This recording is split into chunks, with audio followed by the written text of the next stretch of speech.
So, so at this stage, I was kind of happy with my 2D design and my flat silhouette design. So now we're switching to color sketches. So basically here, again, what you're trying to do is to first of all set up the environment light, because everything depends on that. Any object within the environment is influenced by that environment.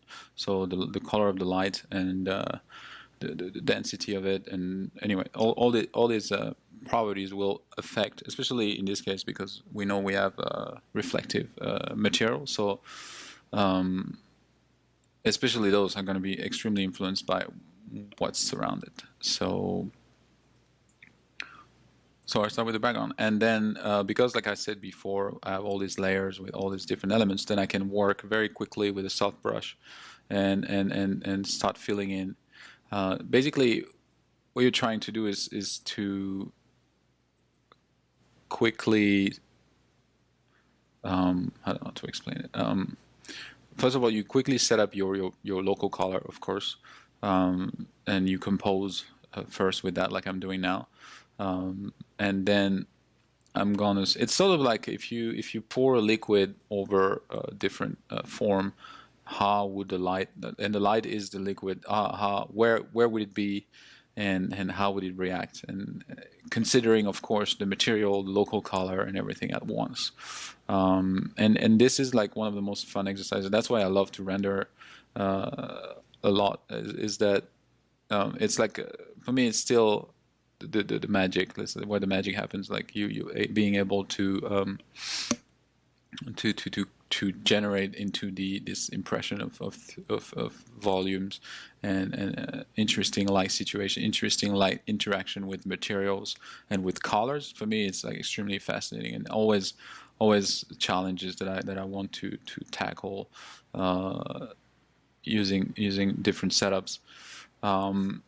So in this case, I'm trying not to make life too complicated for myself, again, because I'm trying to do things fast and within, and also being able to explain it. There's a lot of stuff that I'm still too inexperienced to be able to explain properly, so I don't want to be misleading. But in this case, I'm using like a sort of a 3-point light situation where there's like a upper backlight, a front light, and a light coming from the right, and you'll see that I'm even going to have like a spotlight very close to mimic the previous artwork that I was based on. But I will give that up because anyway, I'll talk about that later. So right now, you see, I use 2 different lights to kind of bring out the volume, because that's the big challenge. Basically, what we're doing here is nothing. It looks realistic and it depicts the form as beautifully as possible. But if you would render that in a proper engine, you would probably get a very different result. So it's kind of like the game is to sort of like light every object with the light that come from the same direction, but not really. And that's the funny part, is that it's kind of a trick, and that's why painting is always better than letting a render engine do the work for you, because the render engine is gonna, there's no conscience behind it. It's not gonna decide what looks better or not. It's just gonna do what it's told, and so you're not gonna end up with the best shapes that you could for each and every single part. Whereas when you paint it by yourself, you yourself make the decision of changing things in order to just make them look better. And so it's like you have a spotlights for each and every single part. They kind of come from the same direction, but they're not all the same light. And that's how you get better shapes in terms of light and dark shapes. And that's exactly what I'm doing right now. It's like for every single part of the object, I'm trying to think, and while painting while I think about what are the best, or trying to find what are the best shapes that make sense with the material, make sense with where the light seems to come from, but is like some sort of fake realistic rendering, like fake truth in a way. So this is probably not how what kind the kind of shape I would get if I would get a proper 3D model or a real model and light it up in kind of the same way that I'm lighting it right now. It's like a work of imagination and a work of trying to project. And that's where what I was saying at the beginning is that that's where your own light language sort of develops, is where you do that on your own. Of course, I'm looking at references and I'm getting inspired by all the stuff that I showed you before, all these Japanese armor pieces and stuff like that, that have a lot of different materials. They inform my decision right now. But I'm not photobashing them or use them as they are as is. I'm sort of like trying to absorb them and reuse them as I understand them with my limited amount of knowledge and perception, especially, and I try to go for what feels right. Again, like it's that damn gut feeling that nobody can explain, but that is still there.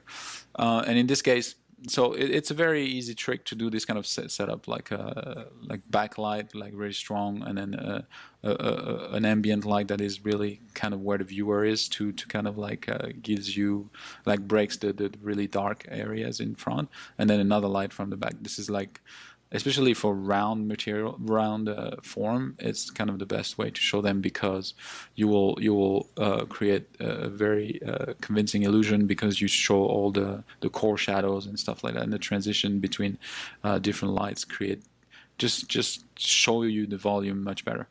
And it's exactly the same that I'm doing on the tail right now, which the tail is sort of a cylinder, so you kind of start with lighting it up like if it was a sort of bent cylinder. And it's the same as everything else. You try to break it down to how is this represented by the simplest volume I can think of, and then try to paint it following the rules of that simple volume, and then slowly after that break it down and connect it to other shape around it.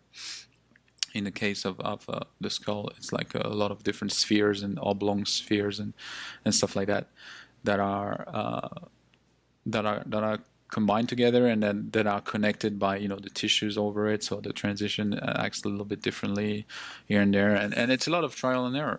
Again, like you can't make that up. I mean, I don't know how to make that up, so you have to try and try and fail and remove it if it's just too far off what you think looks right, or just keep improving it if you think you're on the right path. But you see here, you really have to focus, and that's why I'm doing it with a very soft brush, because that's light. This is just all the nature of light is just that it just propagates like a liquid and with very soft transition, and so it's much easier to start from very soft to then make it a bit more solid when like you have metal materials and stuff like that, and work on that edge. But in general, everything bleeds into everything in terms of light and color. So it lends itself much better to a soft brush than to an art one, if you want to create a convincing, realistic rendering anyway. So yeah, so that's the same as usual. After that, you just rinse, refine, and repeat on different parts. Like you might have noticed that I started with the focal point, like the shoulder pad.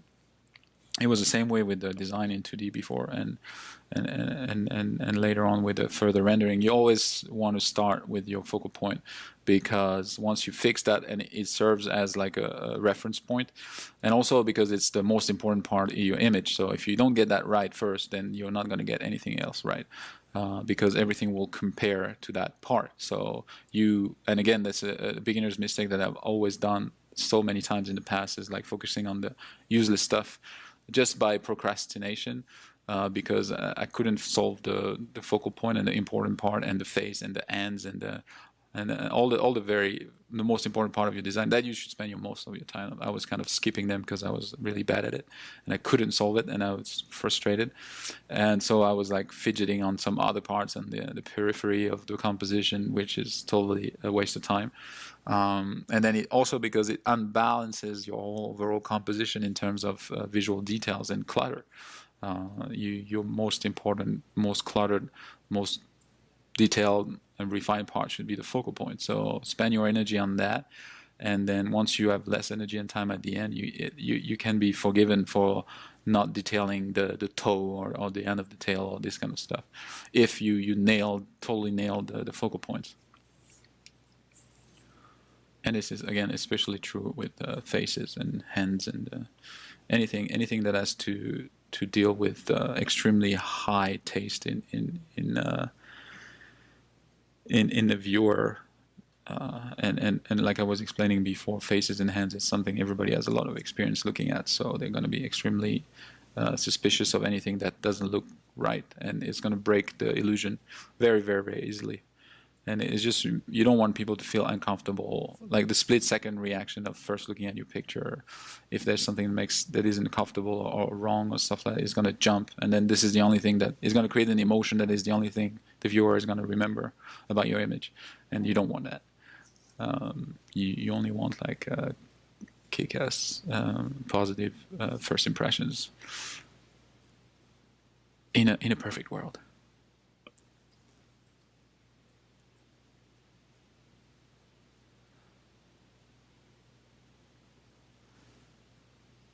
So here I'm trying to. I thought that everything was. I think if I remember, everything was a little too saturated, a little too blue, a little too much, or I don't know. And so I went on, and also because I wanted to create like a more of a warm, because I'm gonna paint with cold light, so to have this really nice opposition between warmth and cold, I'm just gonna bring the whole environment a bit more warm, so it's easier by contrast to make everything pop. It's just another thing that it's a bit hard to explain, but it's just like, again, I mean, this is just how light works. Like if you have like a cold light, then the shadow is going to be warmer and stuff like that. And overall, again, this is something that I've noticed anyway, and it's not a rule of law or anything, a gospel or anything. It's just that I find that it looks more pleasing to have everything lit under colder light. And I didn't invent that, of course. I've seen it in many paintings before, and it's just my personal taste, I guess. I prefer to use that setting. It just corresponds. It just achieves what I want to achieve better. And I find that especially on metals, because the metals tend to look nicer when they have like some earthy tones, and so when you cast cold light on there, you create those very colder highlight shapes that just look good. I don't know. So you see here, I'm not going into any details. I'm just trying to set up the general impression that this light situation is supposed to give in what I like. And trying to play with the big shapes again, like trying to compose the dark, the fur shape, general shape, and the armor general shape, with now the layer of the different light shapes on top, so that they work together properly in terms of gut feeling again. And for a long time, I played with the idea of like having this massive hair fur coming from the back, because again, in terms of just of pure value setup, having a dark background and this, it's just you want to end faces the fur, you want to make the fur pop, so naturally you're going to go for a dark background. And I just like the flow of like, I was trying to echo the shape of the tail into the hair again, like I was saying before. When you find you start designing a pattern, you want to try to repeat that pattern, so it makes the image a bit more consistent. It just unifies everything. Here it's like if you remember how I was trying to do the mask shape with just dark shapes, then I just tried to maybe make it a light local color of everything, and just have the shadow parts being the defining elements for the form. So I tried again. I tried, and ultimately I will fail and remove it. But it's a good effort. good try.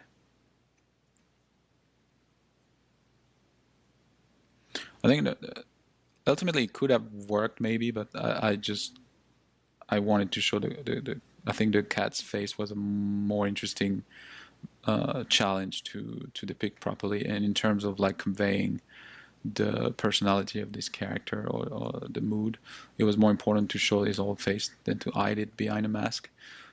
It's kind of difficult to relate to characters when they're behind masks, except if you want to create a shady, undecipherable character, of course. But in this case, I thought the face as the cat's face was more of my initial goal than the mask. So I went and destroyed and removed the mask. It's a greater challenge, I think.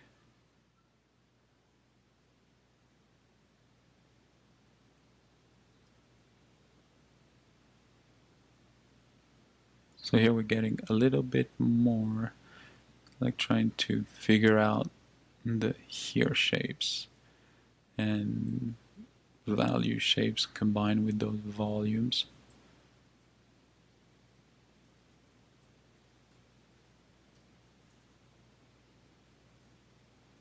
So here I'm constantly going back and forth and looking at the reference and trying to break down these big shapes without losing the big shape, breaking down in smaller volume and make it look better and more logical now under the new light situation. It's tricky because not only you have to fold the volume, but the local color doesn't stay unified. Like there's some part of the fur that is darker, and it's not due to shadow or anything. It's just due to the local color. And so this could go against how you would naturally think this would light up under this light. So, but it creates interesting situation, and which, by the way, are things you would never really think of unless you look at references.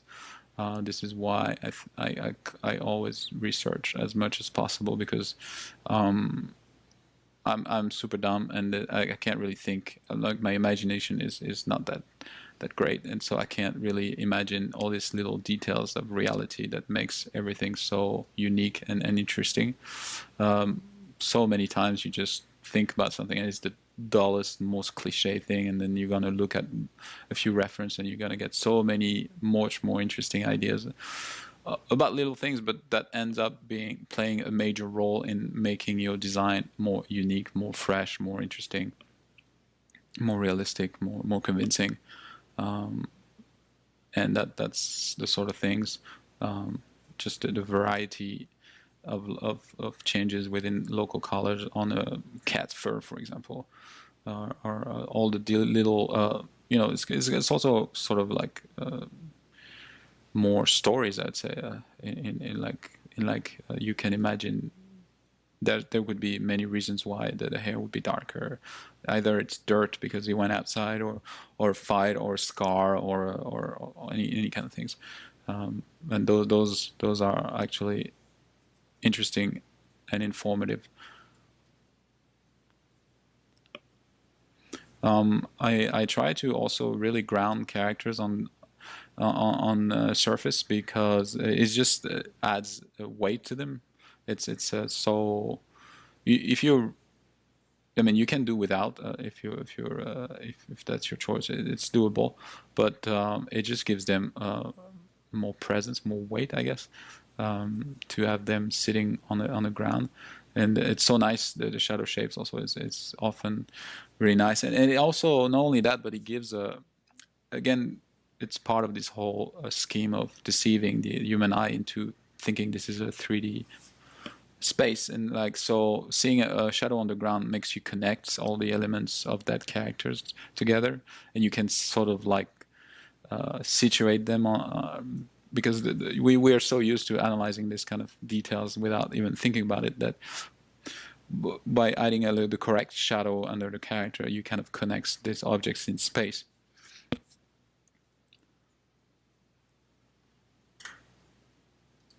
So I think that that's about it for the first pass on light. Right now I'm trying to design the cape at the back, so it kind of plays nice with the tail and with the character, and it doesn't takes too much attention. The fact that it flies in the wind and stuff like that, it's something that I struggle with because all the rest of the hair don't really react the same way, but it's just such a nice shape.